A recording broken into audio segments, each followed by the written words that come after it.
Maître Konaré, avant d'entrer dans le vif du sujet sur ce dossier de l'affaire dite déstabilisation des institutions de la transition, de quoi sont accusées les personnalités impliquées? Les personnes poursuivies le sont pour des motifs de crime et de délit.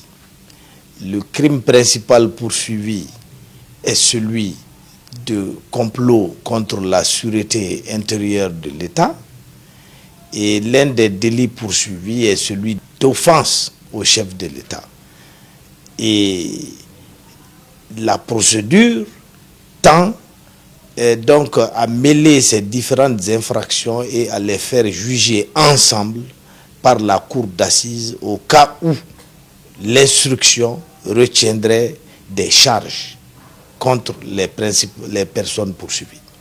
Maître Cheikh Oumar Konaré, cette affaire a pris une autre tournure ces derniers jours. La chambre d'accusation de la Cour a annulé la procédure et ordonné la mise en liberté et le procureur a aussitôt fait un pourvoi en cassation. D'un point de vue juridique, un pourvoi est-il possible dans ce cas? Si oui, cela impliquerait-il de facto la mise en détention des accusés?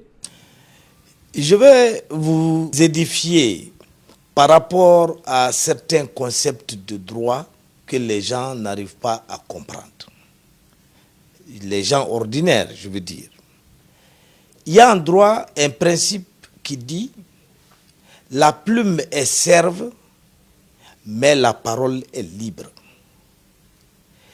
La transposition de ce principe dans la procédure pénale fait que lorsqu'un dossier, par exemple, de demande en liberté provisoire, de demande de mise en liberté provisoire vient devant la chambre d'accusation, le procureur général, près la cour d'appel, qui est le chef du parquet général près cette cour, instruit à ses subordonnés, qui sont les avocats généraux et les substituts généraux, de faire ce qu'on appelle une réquisition écrite.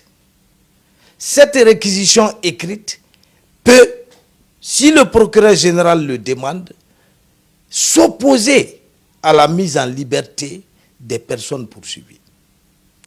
Mais bien qu'ils aient, dans leur réquisition écrite, demandé le maintien des personnes poursuivies en détention, les avocats généraux et les substituts généraux conservent ce qu'on appelle leur liberté de parole. Donc, à la barre, à l'audience, ils peuvent requérir verbalement le contraire de ce qu'ils ont mis par écrit. C'est en vertu de ce principe qu'ils ont développé verbalement ce qu'ils pensent en âme et conscience. Bien que ce qu'ils pensent en âme et conscience ne reflète pas ce qu'ils ont écrit. Donc, ils ont écrit pour s'opposer à la mise en liberté, mais verbalement, ils ont dit que la procédure ne vaut rien, que les charges ne valent rien, qu'il faut annuler l'ensemble des poursuites. Ayant appris que les procureurs, les avocats généraux ont tenu de tels discours, l'opinion a pensé que la partie poursuivante se désistait en quelque sorte, se désolidarisait en quelque sorte de la procédure. Alors que par écrit, les avocats généraux ont requis le contraire. Ça, c'est ce qu'on appelle de l'hypocrisie légalisée. C'est la loi même qui a légalisé cette hypocrisie. C'est comme si on vous dit que nul n'est censé ignorer la loi. Mais est-ce que tout le monde connaît la loi? Est-ce que ceux-là même qui appliquent la loi connaissent toutes les lois? Ce sont des principes fictifs que la loi a adoptés pour permettre quelques aménagements dans le déroulement de la procédure. Donc il ne faut pas que ça trompe. Ça, c'est un préalable que je voulais expliquer. Le procureur général est un soldat. Ses substituts sont des soldats. Ils ne bénéficient pas de la liberté reconnue aux magistrats qui jugent. Et ils reçoivent leurs ordres et c'est la loi qui a institué ce système. Et donc quand le procureur général dit à son adjoint de requérir par écrit « je m'oppose à la liberté provisoire », à la mise en liberté des détenus, l'avocat général, c'est-à-dire l'adjoint du procureur général, est obligé de requérir en ce sens, par écrit. Mais à la barre, il est libre de développer des théories contraires. Il est libre de dire qu'il accepte la liberté. Ça, c'est un principe légal. La plume est serve, la parole est libre. Serve veut dire esclave. Donc, ce principe étant expliqué, et ça permet peut-être à beaucoup de gens de comprendre cette différence qu'il y a eu entre les réquisitions verbales du parquet général et les réquisitions écrites du même parquet. Donc maintenant, quand la chambre d'accusation a rendu son arrêt, elle a décidé, ça c'est des juges jugeants, c'est-à-dire que des magistrats indépendants, qui ont pensé que ce qu'il y a dans ce dossier-là ne vaut pas qu'on maintienne des gens en détention. Elle a reconnu que les vices de procédure qui entachent ce dossier doivent conduire à l'annulation de l'ensemble de la procédure, à l'annulation de tous les mandats et à la mise en liberté des personnes détenues. C'est ce que la chambre d'accusation a décidé. Mais, on est en matière pénale.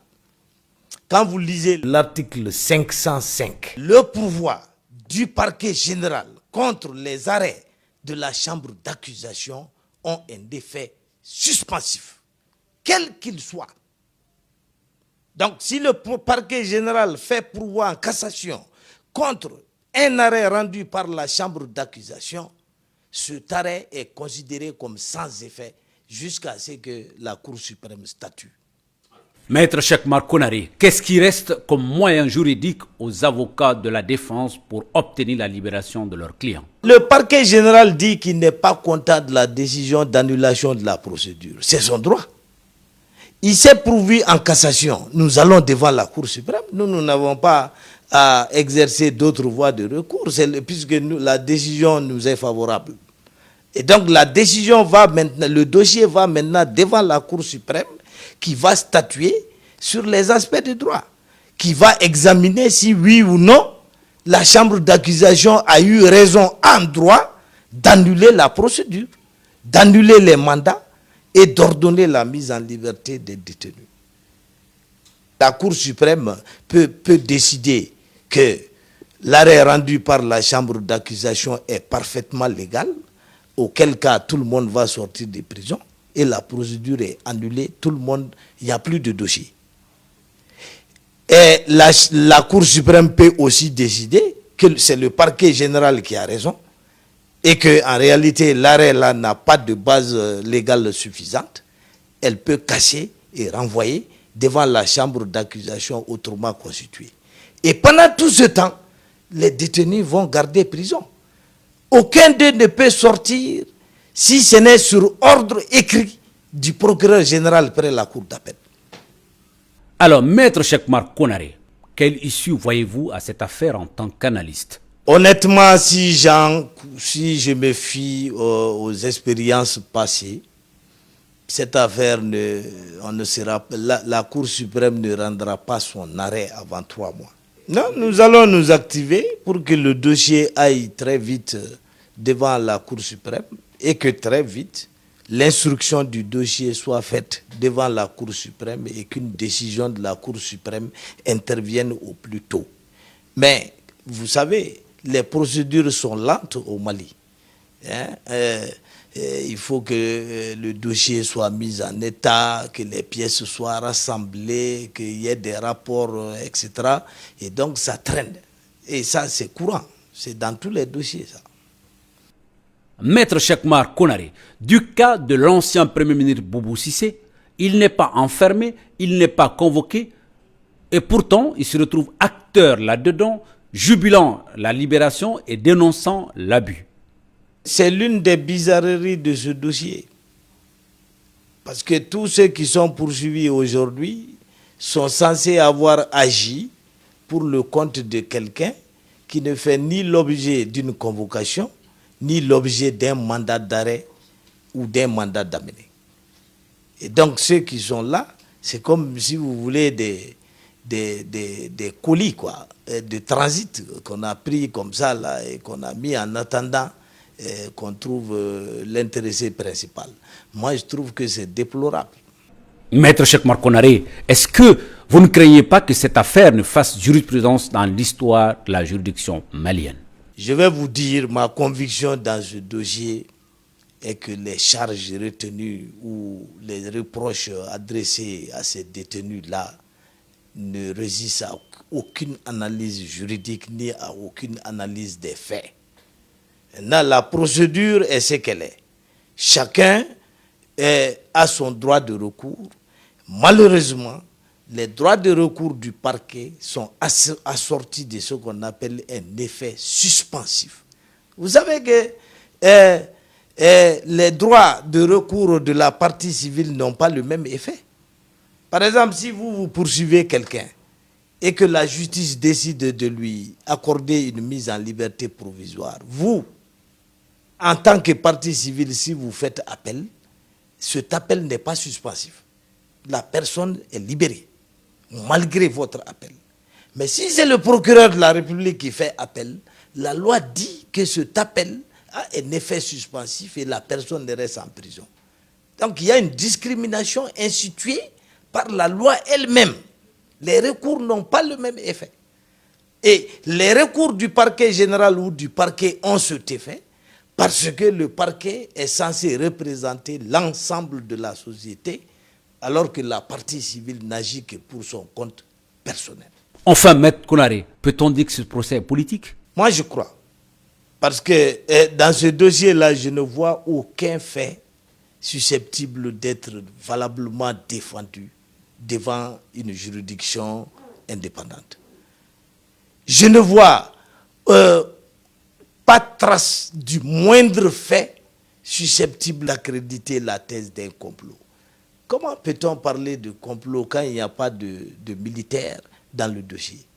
Comment parler de complot quand il n'y a pas la moindre arme saisie et placée sous scellé dans le dossier? Au contraire, on nous parle de viande de sacrifice qui aurait été mangée à Koulouba.